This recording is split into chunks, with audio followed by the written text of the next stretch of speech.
Pada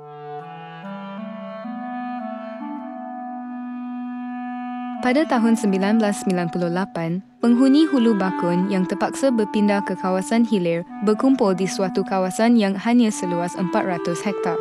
Para petani yang mengamalkan tanaman berpindah kini hanya mampu mengusahakan tanaman mereka di tanah yang terhad. Yang lebih memburukkan keadaan ialah hanya terdapat 3 orang pegawai pertanian untuk memberi perkhidmatan kepada 10,000 petani di Sungai Asap.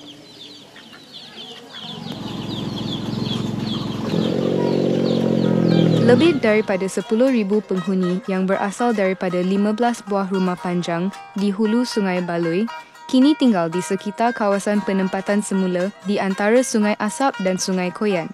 Kebanyakan petani di sini tidak dapat mengusahakan tanaman kerana tanah seluas 3 ekar yang diberi oleh kerajaan terlalu jauh. Sebahagian daripada petani pula kekurangan modal untuk mengusahakan tanaman yang boleh membawa hasil ekonomi yang tinggi. Bengo Telang merupakan petani daripada Umar Baloi Liko. Bila kami sampai di Asap sini, banyak perjanjian yang palsu yang tidak ditunaikan oleh kerajaan. Ya, bila kami sampai di Asap sini, kebanyakan lot-lot pertanian tidak dapat diusaha pasal tidak ada jeraya masuk di lot pertanian kami. Nah, itulah sebab saya punya kebun tadi, ya saya terpaksa buat kebun di state land. Tanaman bengo tengal begitu produktif sehingga Jabatan Pertanian mengarahkan beliau sebagai pembekal utama benih lada kepada petani lain. Namun begitu, Jabatan Pertanian enggan memberi sebarang subsidi kepadanya. Bila saya minta bantu, minta bibit lada, pasal yang pertama kali saya buat kebun di sini saya tanam lada. Saya minta bibit lada. Ya, jawapan dari kerajaan bilang kamu punya permohonan tidak dilayan. Pasal kamu punya pasal kamu punya kebun tidak di lot. Kami mau bantu orang yang di lot saja. Masa mana saya dapat usaha saya punya lot jauh dari rumah. Tidak ada jeraya lagi sampai saya punya lot sana. Apabila Bengo Telang merayu, pihak Jabatan Pertanian hanya berkata bahawa memastikan penghuni Sungai Asap boleh sampai ke tanah pertanian bukan merupakan tanggungjawab jabatan tersebut. Umar Baloi Liku mempunyai 68 pintu. 30 pintu daripadanya telah hangus dalam kebakaran. Kebanyakan pintu yang tertinggal pula dibiarkan kosong begitu saja. Kebanyakan petani yang berusia terpaksa meninggalkan tanah mereka kerana jaraknya terlalu jauh. Sementara para muda-mudi terpaksa bekerja di bandar kerana kekurangan peluang pekerjaan di sini. Hanya sebilangan kecil petani sanggup menanggung risiko untuk mengusahakan tanaman di atas tanah kerajaan. Bila mula saya minta buat kebun di state land, memang tidak disuruh, tidak lulus lah itu macam. Tapi karena saya tidak ada tanah untuk buat kebun lada, saya paksa saja buat. Bila saya punya hasil itu ada sedikit, jadi macam adalah sedikit kepercayaan Jabatan Pertanian sama saya. Sekarang saya dalam perjalanan disuruh buat bibit lada untuk orang ramai di Asap sini, untuk mengeluarkan bibit lada yang bermutu. Bengo Telang kata beliau hanya mendapati sendiri telah tertipu apabila tanamannya telah berhasil dan sedia dijual kepada petani lain. Dengan janji juga bilang nanti Jabatan Pertanian akan beli kamu punya bibit dan orang lain yang nanti kena skim lada, kami hanya bagi itu bibit untuk orang. Nanti kerjaan yang bayar kamu. Orang bilang itu macam sama saya. Bila saya sudah buat itu lada, sudah jadi, mau bagi bibit untuk orang ramai disuruh beli sendiri dengan duit mereka sendiri. Kerjaan tidak beli untuk mereka lagi.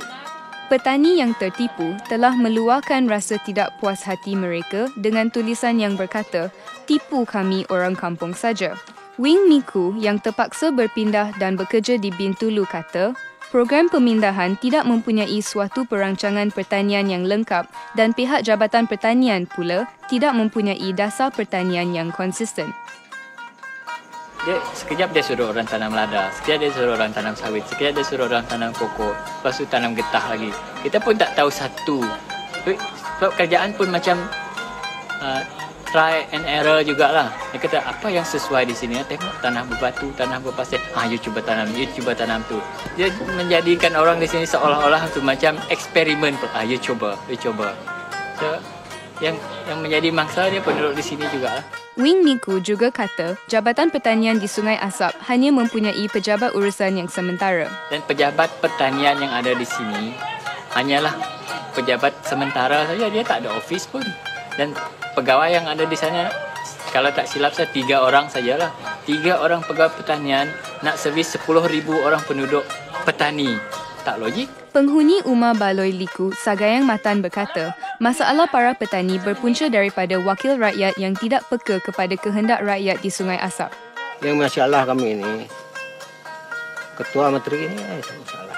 Macam Dato' Jem, Masiang tu, kacau dia tu. Keeping kami, bagus-bagus kata dia. Dia bilang, pergi sana, kami sini senang hidup. Tapi dia tidak hidup sama kami. Cuba dia hidup 1 bulan. Dia rasalah macam mana rakyat ni. Kita mau buat sawit, tiada tanah. Buat kebun, tiada tanah. Paksa buat sikit-sikit saja. Macam mana kita hidup. Tapi dia bilang, oh bagus orang Asap senang. Maju. Mana ada maju. Dia terbang sekejap, datang. Oh ya, senang. Itu saja. Dia tidak tahu keadaan. Wing Miku berpendapat bahawa perangai yang tidak peka inilah yang mengakibatkan produktiviti pertanian amat rendah dan terus menjejaskan ekonomi para penghuni Sungai Asap. Sebab apa yang kita tahu setakat ini, belum ada petani yang di kawasan ini yang berjaya. Yang berjaya berhasil sebagai petani yang produktif. Tak ada. Tapi kalau di Ulu dulu, ada yang tanam koko sampai 10 ekar, 20 ekar pun ada. Sebab di sana dia tanam koko, itu tanah yang berlembah, dia subur. You tak payah simpan baja atau apa-apa lain, dia memang tumbuh dengan baik. You cuma jaga, bersihkan saja. Di sini tidak. You kena jaga betul-betul. Dia kata kebanyakan tanah yang diberi kepada petani tidak subur dan tidak sesuai untuk kebanyakan jenis tanaman. Di kawasan Bukit Bukau dan Gunung Ganang dan berpasir, bila dia usahakan sekali dua dengan 1, 2, 3 jenis tanaman yang lain, tanaman tu tak terus menjadi. Dan apabila dia tak menjadi, dia tak ada pendapatan. Bila dia tak ada pendapatan, macam mana dia nak belanja anak dia ke sekolah? Sektor pertanian merupakan sumber ekonomi yang utama di kawasan penempatan semula Sungai Asap. Kekurangan tanah, tanah yang tidak subur serta kekurangan bantuan pertanian semuanya berpunca daripada kelemahan perancangan. Tak banyak kesan positif lah. Kebanyakan dia penduduk cuba menyesuaikan diri mereka di kehidupan baru. Tetapi penduduk tidak begitu puas hati dengan fasilitis yang kerajaan beri. Contohnya, kita dah berkumpul di sini sebanyak 15 buah rumah panjang kan. Tapi itu sekolah, untuk sekolah menengah pun belum ada. Penduduk masih lagi kena hantar anak mereka pergi sekolah yang terdekat di Bintulu dan juga SMK Belaga. Itu menggunakan jalan balak lah. Dia menggunakan jalan balak lebih kurang 3 jam baru dapat sampai.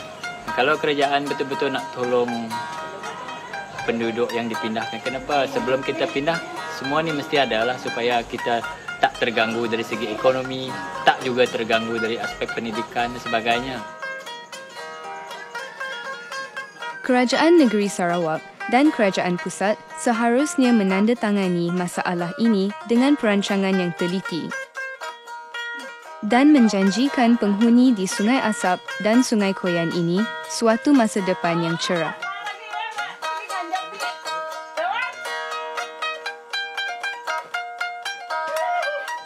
Ini lagi tahu